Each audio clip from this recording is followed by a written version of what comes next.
దూరదర్శన్ సప్తగిరి ప్రేక్షకులకు నమస్కారం. శభాష్ ఆంధ్రప్రదేశ్ కార్యక్రమానికి స్వాగతం.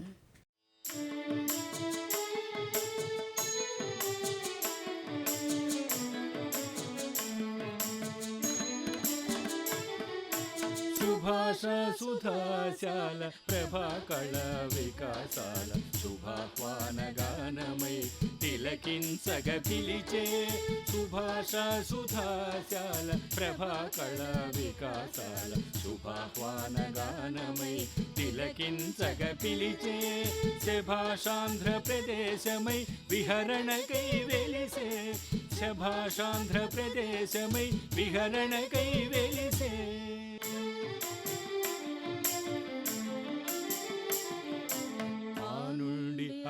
వరకు అక్షర మధుధారలుకు తెలుగు కవిత తొలి పునాది అదే రాజమహేంద్రి.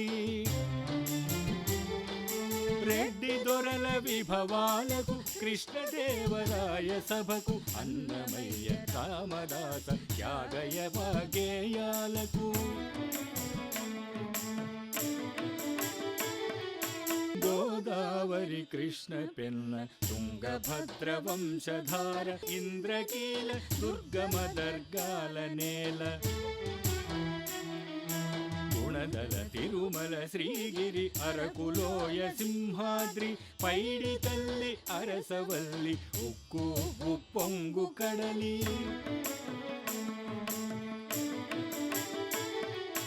సుభాష సుధాశాల ప్రభాకళ వికాసాల శుభాహ్వాన గానమై తిలకించగ పిలిచే శభాషాంధ్రప్రదేశమై విహరణకై వెలిసే శభాషాంధ్రప్రదేశమై విహరణకై వెలిసే. మానసిక ప్రశాంతతకు ఆధ్యాత్మిక ఆనందం చాలా అవసరం. అందుకే మనిషి తనకు ఇష్టమైన దైవాన్ని పూజిస్తూ తరచూ తీర్థయాత్రల పేరిట గుళ్ళు గోపురాలను దర్శిస్తూ సంతోషపడుతూ ఉంటాడు. అదొక గొప్ప అనుభూతి. ఈ అనుభూతిని తాను ఆస్వాదిస్తూ ఇతరులకు పంచుతాడు. మన దేశం ఆధ్యాత్మిక సంపదకు పుట్టినిల్లు. ఇంచుమించు ప్రతి గ్రామంలో ప్రతి నగరంలో దేవాలయాలకు కొరత లేదు. దైవ దర్శనంతో పాటు ఆలయాలపై చెక్కిన శిల్ప సంపద, పురాణానికి సంబంధించిన దృశ్యాలు, ఆ వైభవాలు మనల్ని ఎంతో ఆకట్టుకుంటాయి. శివాయ విష్ణురూపాయ శివరూపాయ విష్ణవే అని శివకేశవ భేదం లేక సర్వత్రా దైవాన్ని ఆరాధిస్తూ ఆనందాన్ని అనుభవిస్తారు. శభాష్ ఆంధ్రప్రదేశ్ కార్యక్రమంలో ఈరోజు ప్రసిద్ధ శైవ వైష్ణవ క్షేత్రమైన యాగంటిని దర్శిద్దాం.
రూపంలో స్వయంభూవుగా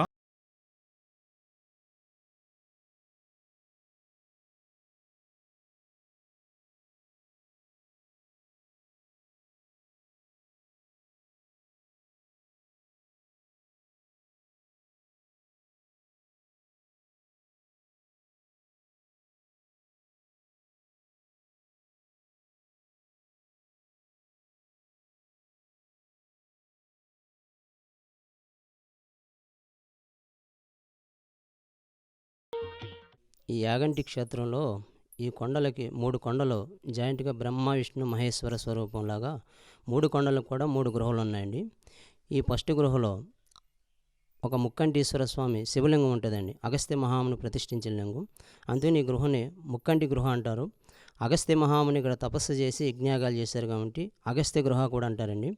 పూర్వకాలం నుంచి ఇప్పుడు వరకు కూడా ఇక్కడ మెడిటేషన్ కానీ ధ్యానం కానీ చేసుకునే వారికి ఓంకార శబ్దం వినపడుతుంది అన్నమాట అండి. పూర్వీకులు ఈ శబ్దాన్ని రోకళ్ళ దంచినట్టు వస్తుందని రోకళ్ళ గృహ కూడా అని అంటారండి. మనకి ఏదైనా ఏలినాటి శని ఉన్నవారు కానీ గ్రహదోషాలు నడిచేవాళ్ళు కానీ ఏదైనా సంతానం గురించి ఇటువంటి ఏదైనా ఆటంకాలు కలిగేవాళ్ళు కానీ సత్యమైన సంకల్పంతో ఆ యొక్క పార్వతీ పరమేశ్వరులను దర్శనం చేసుకుంటే గ్రహదోషాలు తొలగి వాళ్ళకి అంతా కూడా మనశ్శాంతి కల్పిస్తామట అండి. మనకి తీరినటువంటి సంకల్పాలు కూడా ఆ యొక్క పెరుగుతున్నటువంటి బసవదేవుని చెవిలో చెప్తారన్నమాట అండి. అగస్త్య మహాముని కోరిక మేరకు శివుడు పార్వతి స్వయంభూ గెలిచారు కాబట్టి ఆ యొక్క పార్వతీ పరమేశ్వరుని వేడుకుంటే అక్కడ కొండ గర్భం నుంచి నిరంతరం ఎప్పుడు కూడా జలపాతాలు పారుతూనే ఉంటాయండి. ఎంత ఎండల కాలమైనా సరే ఆ యొక్క రాతి కొండల నుంచి నీరు పారుతూనే ఉంటాయండి.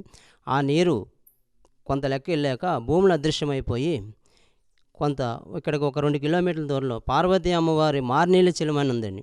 పురాతనమైన అమ్మవారి గుడి ఉందన్నమాట అండి. అక్కడ అమ్మవారు అక్కడికి నిత్యం వెళ్ళి స్నానం ఆచరించి వచ్చేవారని పూర్వీకులు చెప్పడం జరిగిందన్నమాట. వీరబ్రహ్మం గారు కర్ణాటక పాపాగ్ని మఠం నుంచి 12 ఏళ్ల బాలుగా వచ్చారంటండి 16వ శతాబ్దంలో. ఆయన ఇక్కడ తపస్సు చేసి నిత్యం ఆ యొక్క స్వామివారికి లింగానికి నిత్యం ఆవు పాలతో అభిషేకం చేసి అనుష్ఠానం పూర్తి చేసుకుని వెళ్ళి ఆ లోపల ఇంకో సొరంగం ఉందన్నమాట. ఆ సొరంగ మార్గం ద్వారా రవ్వలకొండకి వెళ్ళి ఆయన కాలజ్ఞానం వేసుకునేవారు అంటండి. జనులందరికీ ఈయన ఒక మహనీయుడని తెలిసిన తర్వాత యాగంటి క్షేత్రంలో ఆ మహనీయుల ఆ యొక్క వీరబ్రహ్మం గారు ప్రజలందరినీ తీసుకొచ్చి కాలజ్ఞానం తొలిసారిగా చదివి వినిపించారన్నమాట అండి. గరిమిరెడ్డి అచ్చిమాంబ వారని ఆవిడ దగ్గర గోవెల్లిగడ్డ కాసిన వీరబ్రహ్మం గారు ఆవిడకి ఉపదేశం ఇచ్చి ఒక శిష్యురాలుగా ఆవిడ్ని చేరదీసుకున్నారండి. ఆవిడ కుమారుడు కళ్ళు లేకుండా గుడ్డివాడైతే ఆవిడ కుమారుడు కూడా ఆ గృహలో కళ్ళు ఇవ్వడం జరిగిందనమాట అండి. వీరబ్రహ్మం గారు చెప్పిన నందీశ్వరుడు పెరుగుతూ ఉంటారండి. బ్రహ్మంగారు కాలజ్ఞానానికి ముహూర్తకాలం ఇక్కడే నిర్ణయించుకున్నారన్నమాట అండి. అగస్త్య మహాముని ఇక్కడ యజ్ఞయాగాలు చేసిన కారణం చేత ఈ క్షేత్రాన్ని యాగంటి క్షేత్రం అని పిలుస్తారన్నమాట అండి. ఆయన ఇక్కడ శివపార్వతులను దర్శనం చేసుకున్నారు కాబట్టి నా కంటి నేత్రాలతో నేను చూసిన సాక్ష్యానికి నేకంటి మహాశివక్షేత్రం అని కూడా అగస్త్య వారు నామకరణం చేశారన్నమాట.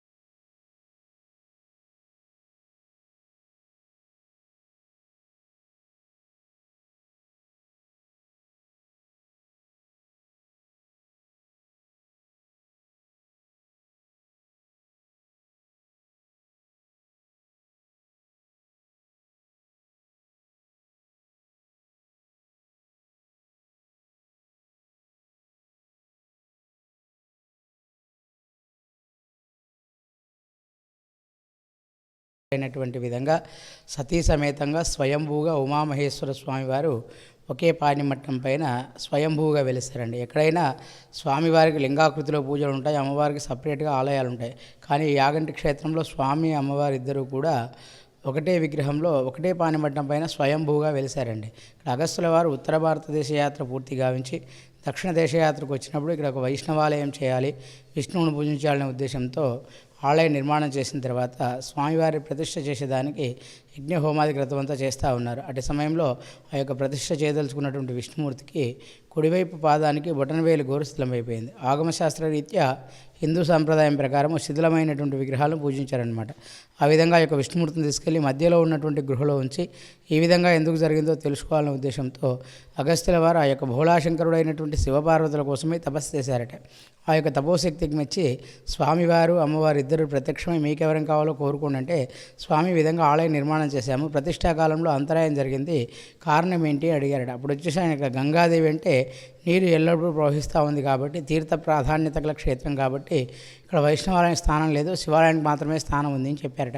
అప్పుడు అగస్త్యుల వారు మన భారతదేశంలో ఎక్కడా లేనటువంటి విధంగా ఆది దంపతుల రూపంలో వెలిసి స్వయంభూగా దర్శనం కోరడం చేత అగస్త్యుల వారి యొక్క కోరిక మేరకే ఇక్కడ ప్రధానాలయంలో ఉమామహేశ్వరులు ఆది దంపతుల రూపంలో వెలిసి భక్తులకు దర్శనమిస్తున్నారు.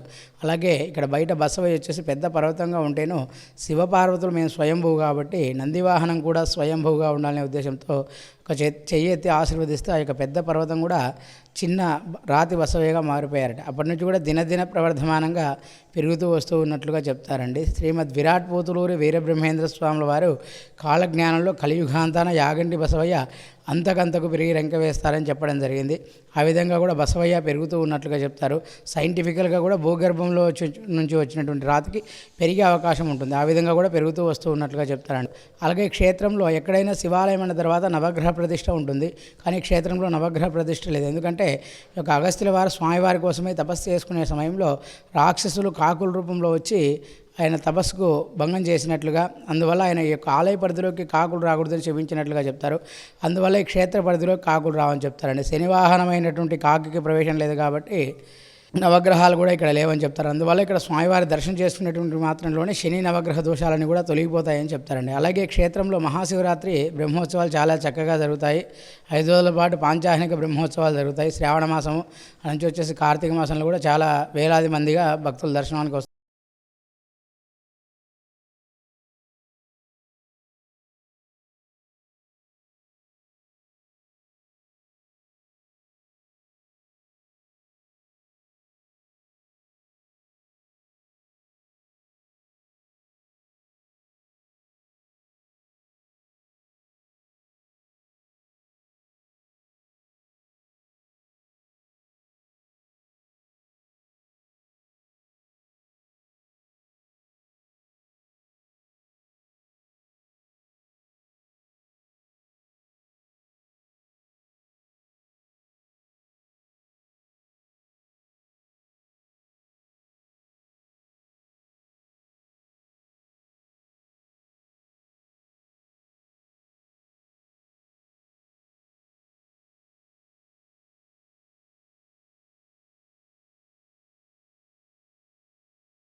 తపస్యం చేసి ఆత్మ సాక్షాత్కారం ఇక్కడే పొందుకొని తర్వాత మళ్ళీ అలాగే తపస్యం కంటిన్యూ చేసి తర్వాత ఆయన పరమాత్మ దర్శనం చేసుకున్నారు.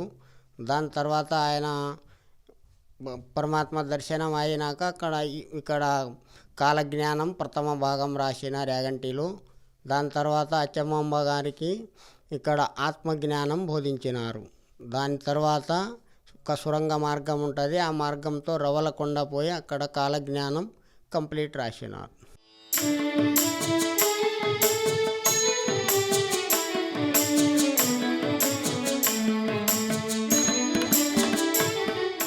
ఆలయ ప్రాంగణంలో ఉన్న కోనేరు అందర్నీ ఆకట్టుకుంటుంది.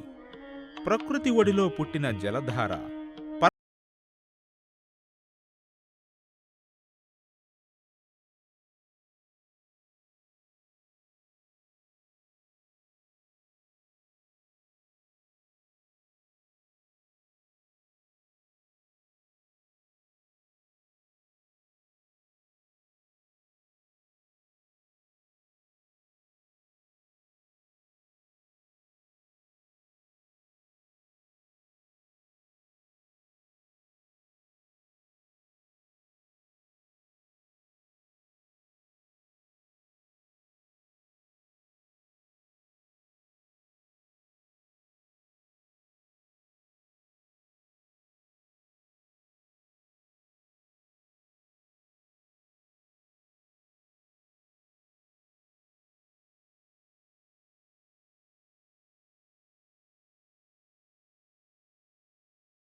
శివుడికి ఈశాన్య భాగంలో నంది చాటుగా ఉన్నాడు.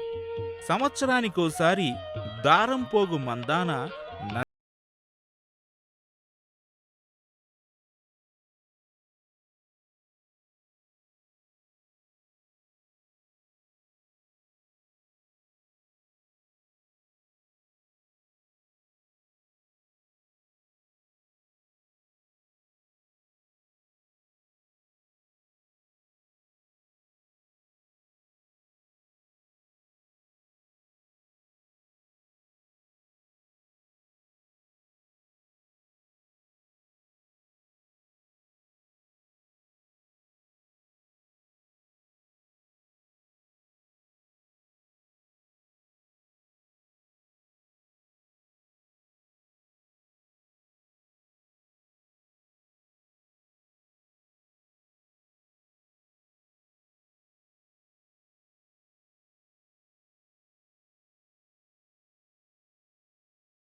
వైష్ణవ సంప్రదాయాలను పోలి ఉన్నది.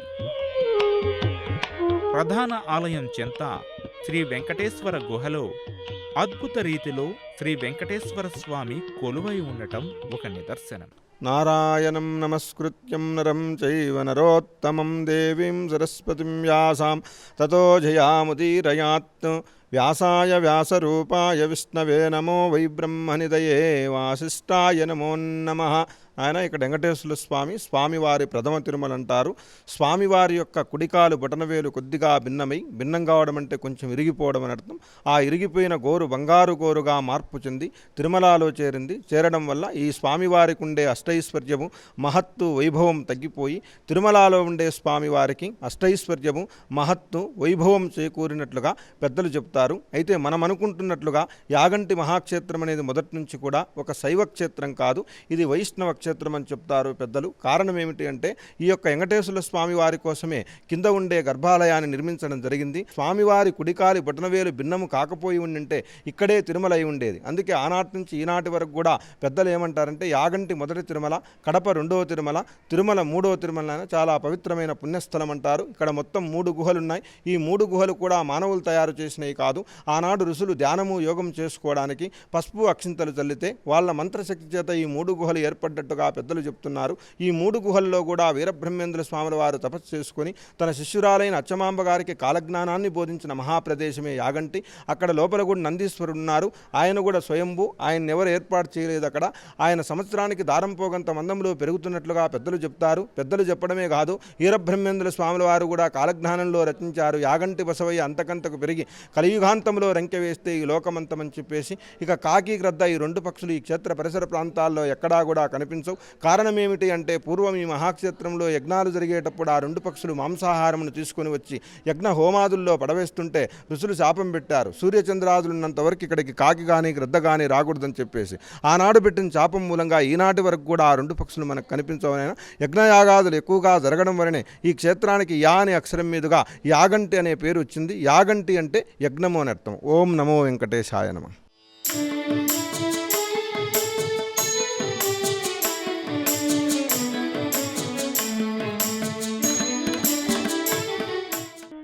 ఆలయం ముఖమండపం ఎదురుగా ఉన్న చిన్న గుడి వెనుక గోడ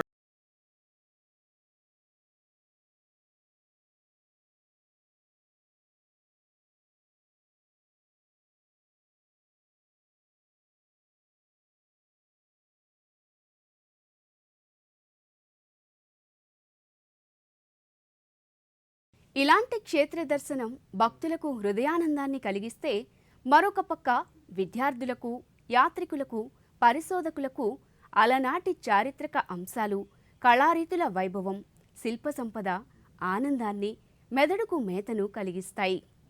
కుటుంబ సభ్యులతో మిత్ర బృందంతో పర్యటనలు మానసిక ఉల్లాసాన్ని ఉత్సాహాన్ని కలిగిస్తాయి. మన రాష్ట్రంలో మనకు అందుబాటులో ఉన్న పర్యాటక ప్రదేశాలకు యాత్రలు అత్యంత ఆవశ్యకం. మరి ఇలాంటి ప్రదేశాలను మీకు నయనానందకరంగా అందిస్తుంది శభాష్ ఆంధ్రప్రదేశ్.